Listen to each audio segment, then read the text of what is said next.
lupad. Kilos pagong, kay bagal-bagal naman kilos itong bapor. Kapitan, bakit hindi patulinan ng bapor? Tila isang dekada na tayo naglalayag sa sobrang bagal. O manin po, Doña Victorina, ngunit sasadsad tayo sa mga buging iyan na maaari pa natin ikapahamak. Otra cosa, wala naman kasing maayos at magandang lawa dito sa Pilipinas. Is aborrado. Doña Victorina, para bang nagliliyab ka na sa galit. Nais kong kumalma ka dahil ang lunas ay napakadali. Ang mga simpleng problema ay nangailangan ng simpleng lohika. Maghukay lamang tayo ng isang malalim na kanal mula sa bunganga ng Ilog Pasig at pararaanin sa Manila. At ang lupang nahukay ay titabon sa dating ilog at itinitiyak kong mapapaikli ang ating paglalakbay. Ipagpamanhin niyo po ako kung totoo ako sa inyong mungkahi, Senyor Simon. Malaki salapi ang gugulin sa pagpapagawa at saan tayo kukuha ng ganon kalaki salapi? Bakit kailangan bayaran manggagawa? Gamitin ang bihag at bilanggo upang walang gugulin na pira sa paggawa. Ngunit magbubunga iyan ng paghihimagsik? Paghimagsik? Kailan ba naghimagsik ang mga Ehipto noong binuo nila ang piramide? Hindi ko lubos maisip ang mga edukadong katulad ninyo. Tila walang ukol. Umuwag sa kasaysayan. Hindi ito ang ating makakaharap pag nagkataon, Senyor. Kung hindi, mga Pilipinong walang takot na maghihimagsik kapag sila'y sa pilitang pinagtrabaho. Ang lupaing ito ay matagalang nahimagsik dahil sa pilitang paggawa.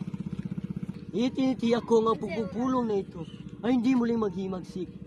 Nagsaan man sila sa mga gawain at higit pataas sa buwis. Iba ng Pilipinas ngayon. Ano ba ang iyong sinasabi?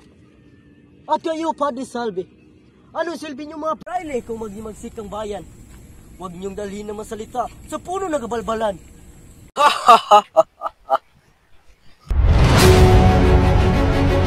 Sigurado akong gulo lamang ang may dudulot ng mungkahi ni Senyor Simon. Kung sa bagay, sa sitwasyon ngayon, mukhang imposible ang ninais ni Senyor. Ikaw ba, Don Custodio? Ano ang iyong panungkala? Naganap na ako ng mas mainam at matipid na panukala upang linisan ng mahabang wawa sa Laguna. At maaari bang malaman kung ano yan? Nais kong pag-alagain ng mga pato ang mga taong namumuhay malapit sa ilog. At ang hayop na ito ay kakain ng susong maliliit at nagpapalalim ng wawa. Ngunit Don Custodio, kapag marami ang nag-alaga ng itik, ay dadami rin ang balot. Mas mabuti pang tabunan ng lawa kasi dadami ang balot. Napakaganda ng panawid. Oo nga. Senyor Simon, saan ba kayo galing? Hindi mo man lang nakita ang napakagandang tanawin sa ating paglalakbay. Nakakatakot! Donya, kakaya sa Padre. Isang magandang alamat, napagandang ilathala. Ngayon ay papasok na tayo ng lawa. Marahil ang kapitan ang maraming nalalaman.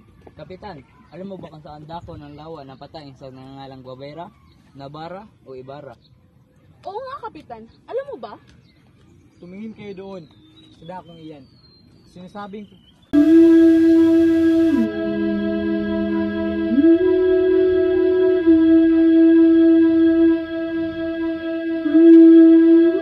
Juanito.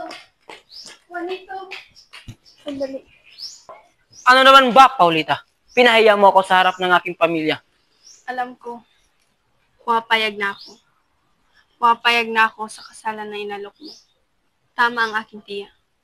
Hindi dapat ako magsayang ng oras at pagmamahal sa lalaking walang hinangad, kundi maging delusyonado.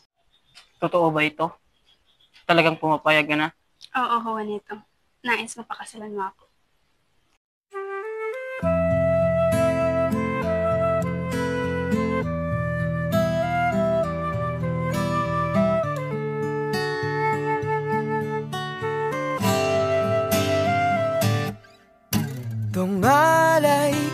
Ako si Paulita Gomez, pamangkin ni Doña Victorina.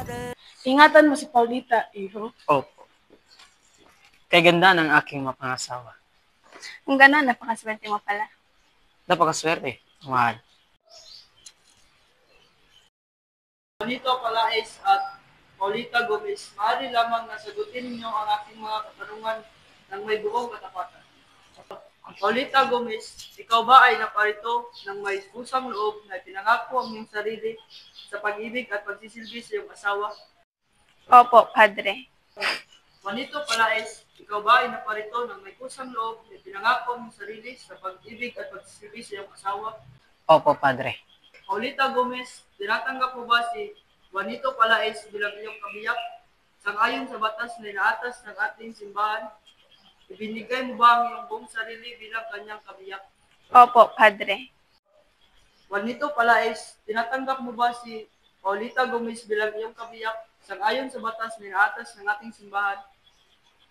Binibigay mo ba ang iyong buong sarili bilang kanyang kabiyak? Opo, Padre. Kung ganon, maaari mo nang halikan ang iyong sinisinta.